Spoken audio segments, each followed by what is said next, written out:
She had 3 master's degrees and spoke 8 languages fluently. Yet every morning she put on rubber gloves and cleaned hotel rooms for $12 an hour. What the owners didn't know was that their uneducated maid was about to change everything, starting with one overheard phone call. The marble floors of the Grand Meridian Hotel gleamed under crystal chandeliers as Aaliyah Torres pushed her cleaning cart down the executive corridor. At 28, she moved with the quiet efficiency of someone who had learned to be invisible, a skill that had kept her employed but unnoticed for 3 years. What the hotel's elite clientele didn't know was that the woman emptying their trash cans held master's degrees in international relations and linguistics from Columbia University, spoke 8 languages fluently, and had once worked as a translator for the United Nations. But student loans, an economic downturn, and a series of rejections from firms that couldn't see past her Latina surname had led her here, to rubber gloves and bathroom tiles that sparkled under her meticulous care. Down the hallway, a man in maintenance coveralls struggled with a seemingly jammed elevator panel. Isaiah Coleman, at 45, had built the Grand Meridian chain from a single inherited property into a luxury empire spanning 12 countries. But success had created distance between him and the daily reality of his hotels. 3 weeks ago, an anonymous complaint letter had landed on his desk, allegations of discrimination, nepotism, and talent being systematically overlooked. The letter was signed simply, "Someone who sees everything from the shadows." So here he was, disguised as Mike the maintenance worker, trying to understand what shadows existed in his own gleaming empire. The elevator panel wasn't actually broken. Isaiah had been using it as cover to observe the morning routines on the executive floor. What he'd witnessed so far had been routine until now. Hotel manager Victoria Ashford swept through the corridor like she owned the place, barely acknowledging the cleaning staff except to point out imaginary smudges.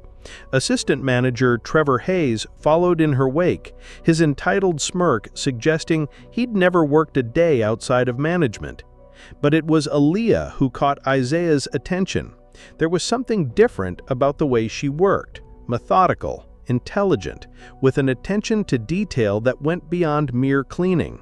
She arranged items with an almost artistic precision, and he'd noticed her reading discarded newspapers in 4 different languages while she worked. The phone call that changed everything came at 10:47 a.m.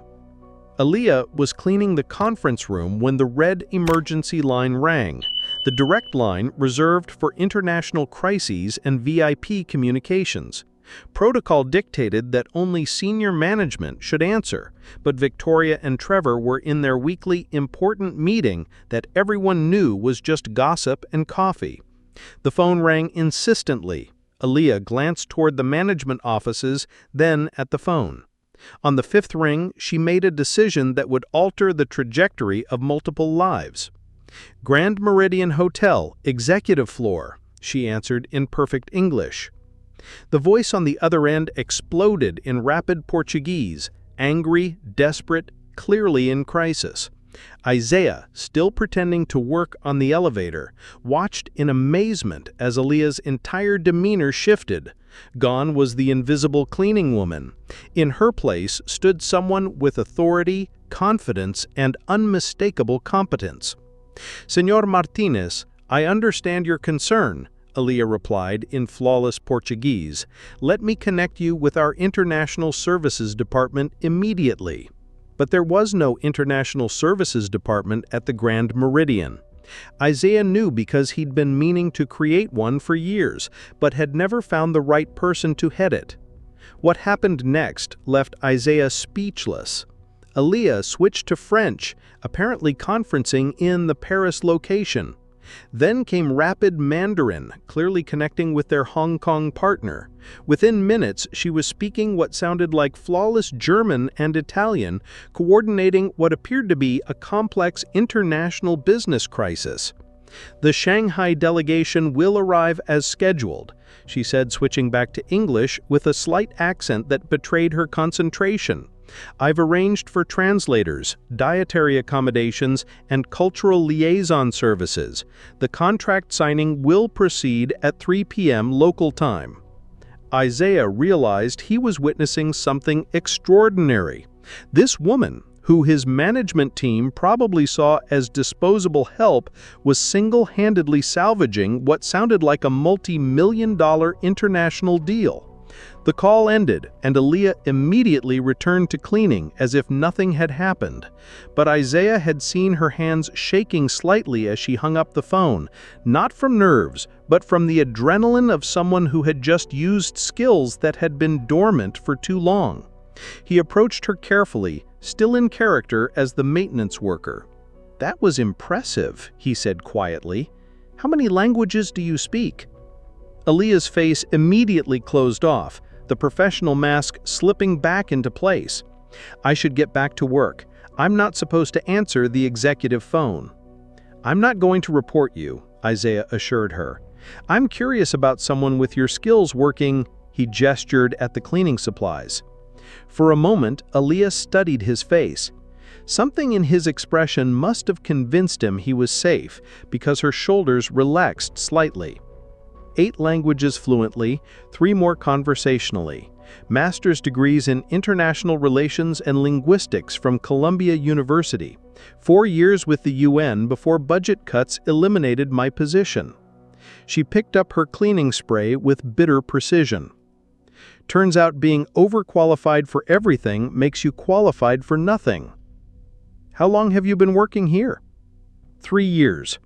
I applied for the guest relations position when it opened 18 months ago. Never got an interview. Aaliyah's voice carried no self-pity, just statement of fact. "Trevor's nephew got that job instead. Kid speaks one language badly and thinks international experience means spring break in Cancun." Isaiah felt something cold settle in his stomach. Trevor's nephew. Brian Hayes, nice enough kid, but he literally asked me yesterday if people in China speak Chinese or Asian. Aaliyah resumed cleaning with practiced efficiency. "Meanwhile, I've been handling the international guest complaints that he can't solve, translating for him when diplomatic guests call, and basically doing his job while he takes credit for the results." This revelation hit Isaiah like a physical blow. He had praised Trevor several times for the improved international guest satisfaction scores, never knowing the real source of that success. "Why haven't you said anything to management?" Aaliyah laughed, but there was no humor in it. "To Victoria? She made it clear during my first week that people like me should be grateful for any job at all. Told me that housekeeping was appropriate for my skill level, and that I shouldn't get ideas above my station." Isaiah's hands clenched into fists. He thought about the bonuses Victoria had received for running a tight and efficient operation while systematically suppressing talent that could have transformed his hotel's international capabilities. "What if things could change?" he asked carefully. "Things don't change for people like me," Aaliyah replied. "They change around us, usually for the worse." She paused in her cleaning. "Who are you really? You don't talk like maintenance staff." Isaiah made a decision that would ripple through the entire Grand Meridian organization. "My name is Isaiah Coleman. I own this hotel." Aaliyah's cleaning cloth fell from her hand. She stared at him for a long moment, her expression cycling through disbelief, fear, and something that might have been hope. "Are you here to fire me because if that phone call caused problems," Isaiah interrupted. "You just saved a multi-million-dollar international deal that my management team was about to lose through incompetence.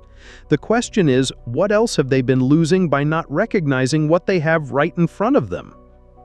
Over the next hour, Isaiah learned the full scope of what Aaliyah had been doing behind the scenes. Quietly fixing translation errors in marketing materials, providing cultural guidance for international events, defusing diplomatic incidents that could have cost the hotel prestigious partnerships, all while being paid minimum wage and treated as invisible. "There's more," Aaliyah said hesitantly. But if I tell you there's no going back, people will get hurt. What kind of hurt? The kind that comes from exposing a system that's been working exactly as designed. Aaliyah looked directly at Isaiah. Your management team isn't just overlooking talent, they're actively suppressing it to maintain their own positions. What Aaliyah revealed next shattered Isaiah's understanding of his own company. Victoria had been systematically rejecting qualified minority candidates for management positions, instead hiring friends and relatives who would remain loyal and dependent. Trevor had been taking credit for work done by subordinates while ensuring those same subordinates never got opportunities to advance. The entire executive floor operated on a network of favoritism that prioritized loyalty over. The confrontation came the next morning in the executive conference room. Isaiah had called an emergency meeting of all senior management, but he'd also invited several other people. Aaliyah, 3 other employees who had been systematically overlooked, and Emma Sullivan, the hotel's head of security, who had been quietly documenting the discrimination for months. Victoria entered the room with her usual imperious air, stopping short when she saw the unusual mix of attendees. "Isaiah, what is this? Why is housekeeping staff in our executive meeting?" "Sit down, Victoria," Isaiah said quietly. "All of you, sit down." The management team took their seats uncomfortably, clearly sensing that something was very wrong. Isaiah stood at the head of the table, holding a thick folder of documents. 3 weeks ago, I received an anonymous letter alleging systematic discrimination and corruption in this hotel. I decided to investigate personally. He gestured to his maintenance coveralls. "I've been working undercover for the past 3 weeks, and what I've discovered is worse than I imagined." Trevor's face went pale. "Sir, I can explain." "Explain what, Trevor?" "How your nephew got a position he's unqualified for while we rejected dozens of superior candidates? How you've been taking credit for work done by staff members you refused to promote?" Isaiah's voice remained calm, which somehow made it more terrifying. "Or should we talk about the international contracts we've lost because you couldn't be bothered to hire qualified linguists?" He turned to Victoria. "And you?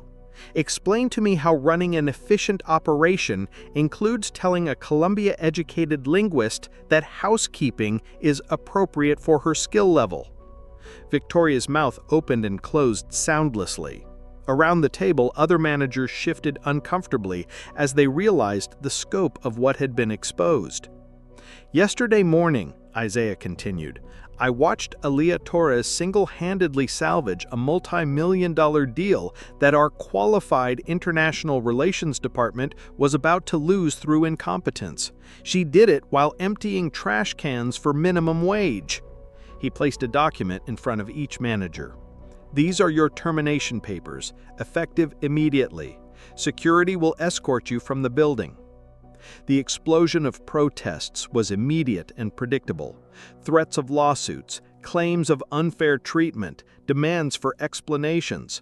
Isaiah let them rage for exactly 30 seconds before speaking again. "The documentation is extensive and legally bulletproof. Every discriminatory decision, every case of nepotism, every qualified candidate you rejected in favor of incompetent cronies, it's all here." He gestured to Emma Sullivan. "Security has been investigating for months. The evidence is overwhelming." As security escorted the former managers from the building, Isaiah turned to address the remaining employees. "This hotel is going to change, starting today. We're going to become what we should have been all along, a place where talent is recognized regardless of what color uniform it wears or what accent it carries." He looked directly at Aaliyah. "I'm creating a new position, Vice President of International Relations and Diversity. The role involves identifying and developing overlooked talent, implementing fair hiring practices, and ensuring that everyone in this organization has the opportunity to contribute their full potential." He paused. "The job is yours if you want it." The silence in the room was deafening. Aaliyah stared at Isaiah, then at the other employees, then back to Isaiah. What about backlash? The old management team had connections throughout the industry. They won't go quietly. Let them come, Isaiah said. I'd rather face lawsuits for doing the right thing than continue profiting from a system built on injustice. Aaliyah stood slowly, her voice steady when she finally spoke. I accept, and I have a list of 43 current employees whose talents have been systematically ignored. We're going to need a much bigger conference room.